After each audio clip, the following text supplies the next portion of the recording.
એની નજીક ગયો અને એને ખબર પડી ગઈ કે ભીષ્મ પિતામહ શું કહી રહ્યા છે. ભીષ્મ પિતામહ હાથમાં એ બેઠા હતા અને આ તરફ અર્જુને હાથમાં ધનુષ લીધું છે અને એ રીતે બાણસૈયા ચડાવી અને એના મસ્તક ઉપર એ રીતે છોડ્યું જેનું મસ્તક આમ ધડી ગયું હતું એ મસ્તક આમ ઊંચું આવી ગયું. અને આજની તારીખે કુરુક્ષેત્રના મેદાનની અંદર બાણગંગા છે. એ જ સમયે ભગવાન પણ ત્યાં ઉભા હતા. એને જલપાન કરવું હતું. અર્જુને બીજું ધનુષ ચડાવી બાણ ચડાવી અને ત્યાં બાણગંગા ઉત્પન્ન કરી અને એને ફલ પ્રાપ્ત થયું. એક પછી એક બધા પૂછે છે, હે દાદા, અમારે ધર્મ કઈ રીતે સાચવો, અમારે અમારું આ કાર્ય કઈ રીતે કરવું. બધાની સાથે વાતચીત કરે છે. યુધિષ્ઠિરે પૂછ્યું ત્યારે પણ ભીષ્મે જવાબ આપ્યો.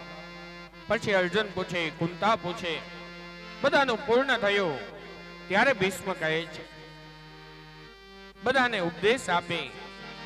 ભીષ્મને ઈચ્છા મૃત્યુનું વરદાન હતું કે એને જ્યારે મન થાય ત્યારે એ મૃત્યુ પામે. એ જ સમયે જેવું ઈચ્છા મૃત્યુનું હતું, શું કામ એને ફલ પ્રાપ્ત થયું હતું? કારણ કે જ્યારે ભીષ્મ પોતાના પિતા પાછળ પિંડદાન કરતા ત્યારે પિતા જમીનમાંથી આમ હાથ કાઢતા અને ભીષ્મને કહેતા કે હે ભીષ્મ, મારા હાથમાં તું પિંડદાન દે, હું પિંડ લેવા સાથે આવ્યો છું. ત્યારે ભીષ્મ એને કહી દેતા, ના, ધર્મ એમ કહે છે જ્યાં અહીંયા કુશયાની દર્ભ હોય એના ઉપર જવ અને તલ છાંટેલા હોય, તુલસીનું દલ હોય એના ઉપર તુભ્ય પિંડમ નમઃ, એના ઉપર જ હું પિંડ આપું. ધર્મને માનનારા. આપણે લોકો તો કદાચ જો કોઈના શરમાં આવી જાય અને એમ કે લાવ પાણી પાઈ દે, તો આપણે લોટા ભરી ભરીને વાહ મેં પિતાને પાણી પાયું. પણ જ્યારે જીવતા હતા ત્યારે ઓલા બિચારા ખાટલા ઉપરથી રાડું પાડતા, પાણી દે, ચા દે, આપણે છોડી છોડીને ભાગતા. આજે આ ભીષ્મ એના પિતા જમીનમાંથી હાથ કાઢ્યો કે મને પિંડદાન કરી નાખ. આ કહે છે ના, ધર્મ ના પાડે છે.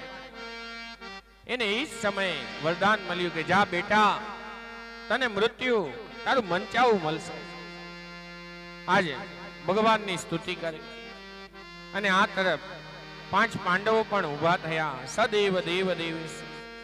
અને આજે ભીષ્મએ ભગવાનને વંદના કરી. અને ભીષ્મ ની વંદના પેલા એક કવિએ પણ હિન્દીમાં ગાયું છે, ઇતના તો કરના સ્વામી જબ પ્રાણ તન સે નિકલે. इतना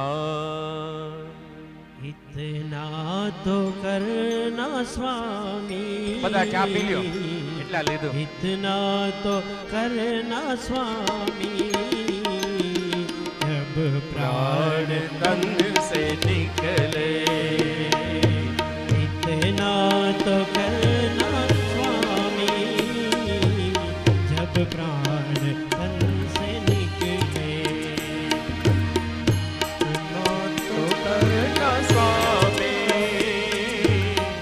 जब प्राण तन से निकले. गोविंद नाम लेकर, गोविंद नाम लेकर जब प्राण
श्री गंगा जी का तट हो, यमुना का बंसीवट हो, श्री गंगा जी का तट हो, यमुना का बंसीवट हो। श्री गंगा जी का तट हो, यमुना का बंसीवट हो, गंगा जी का तट हो, यमुना का बंसीवट हो। मेरा सावरा निकट हो, मेरा सावरा निकट हो,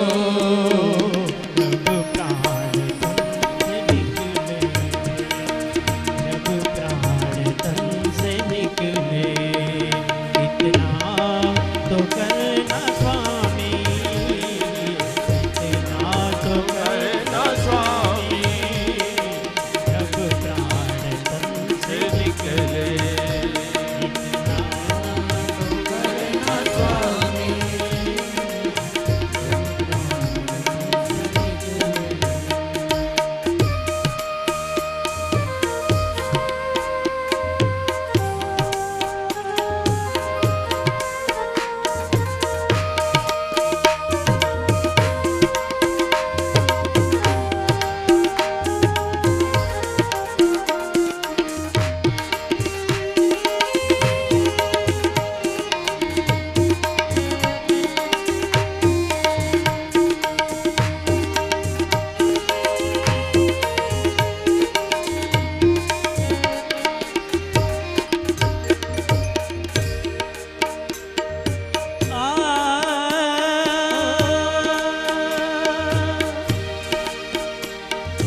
श्री वृंदावन का स्थल हो, मुख में तुलसी दल हो, पावन का तट हो, मुख में तुलसी दल हो। श्री वृंदावन का स्थल हो, मुख में तुलसी दल हो, श्री वृंदावन का तट हो, मुख में तुलसी दल हो।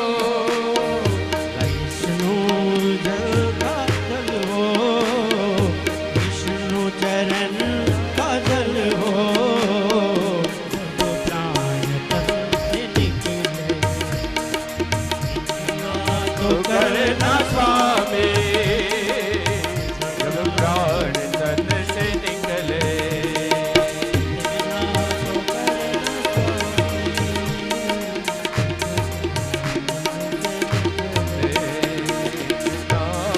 तो करना स्वामी, जब प्राण तन से निकले।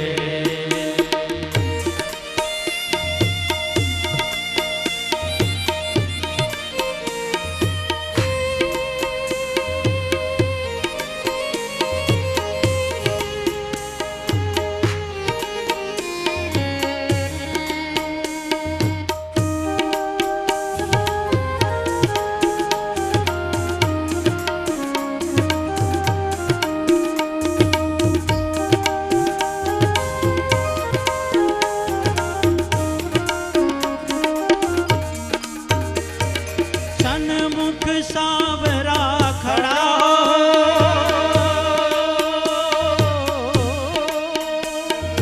सन्मुख सावरा खड़ा हो, मुरली का स्वर भरा हो, सन्मुख सावरा खड़ा हो, मुरली का स्वर भरा हो, तिरछा चरण धरा हो, तिरछा चरण धरा हो, जब प्राण तन से निकले,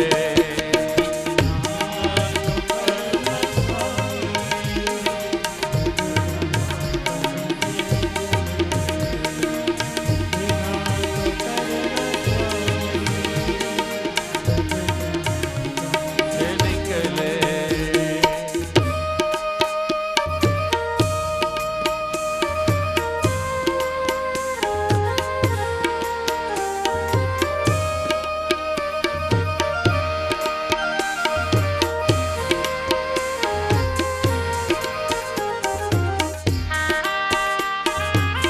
ભીષ્મ પિતાને કૃષ્ણ નારાયણના કેવા દર્શન થાય છે એવું સરસ સુંદર વર્ણન કવિએ કર્યું છે.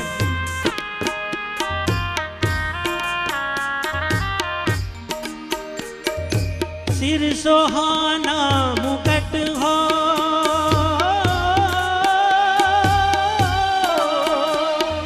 सिर सोहाना मुकट हो मुखड़े पे काली लट हो सिर सोहाना मुकट हो मुखड़े पे काली लट हो सिर सोहाना मुकट हो मुखड़े पे काली लट हो सिर सोहाना मुकुट हो काली लट हो वही ज्ञान मेरे घट हो वही ज्ञान मेरे घट हो अब प्राण तन से निकले तो करना स्वामी प्राण तन से निकले. हरिओम. तो करना स्वामी जब प्राण तन से निकले इतना तो करना स्वामी जब प्राण तन से निकले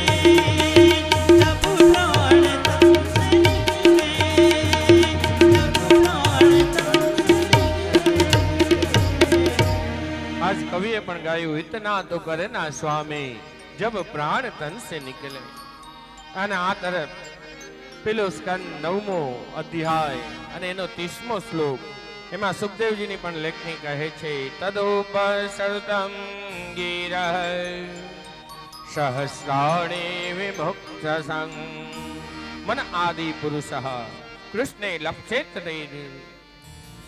આજ ભીષ્મ એવી ભગવાનની સ્તુતિ કરી અને એને ભીષ્મ સ્તુતિ કરી. એને પુષ્પગ્રાતા છંદની અંદર એ ગાવામાં આવી છે. એના 11 શ્લોક છે.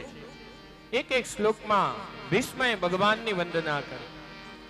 એની પહેલા આપણે જે વિષ્ણુ સહસ્ત્ર સ્તોત્રનો પાઠ કરીએ છીએ ઘરે, એ પણ ભીષ્મ પિતામહે અંત સમયે જ્યારે દ્વારકાના નાથને મળવા આવ્યા હતા ત્યારે ભગવાનની સ્તુતિ કરી હતી. સૌથી પહેલા ભગવાનને કહ્યું હતું વિશ્વમ વિષ્ણુ વસત્કારો ભૂત ભવ્ય ભવદ્રભુ. જન્મ જન્મના પાલનહાર, પોષણ કરનારા અને લય પમાડનારા એ આપ જ છો. ધર્મો ધર્મ વિદુત્તમ, ધર્મ પણ તમે છો. વેદ વેદાંત ઘોષસ્ય, 4 વેદ તમે છો. ચતુર્ભુજા કામ કામો એ પણ તમે છો. હરિ પણ આપ છો. 1008 ભગવાનના નામ લીધા હતા. આજ ભીષ્મ ભગવાનની જે સ્તુતિ કરે છે, જે પેલો સ્કંદ 9મો અધ્યાય 32મો શ્લોક ભીષ્મ વાચથી ચાલુ થાય. ભીષ્મો વાચ ઇતિ મતિરૂપકલ્પિતા વિકૃષ્ણ ભગવતે શાશ્વત પુંગવે વિભૂમિ સ્વસુખમુપગતે ક્વચિદ વિહરતો પ્રકૃતે મુખે યસ્યત્વવ પ્રવાહ ત્રિભુવન કમલં કમાલવર્ણ રવિકર ગૌરવરંબરં દધાને વપુરલકકુલાવૃતાનનાદ્ય વિજય સખેરતિરસ્તુ મે નવદ્યા કપદી સખી વચો નિસમ્ય મધ્યે નિજ પરયોર્બનયોરથં નિવેશ્ય સ્થિતવતી પરસૈનિકાયુરક્ષિણા રતવતી પાર્થ સખેરતે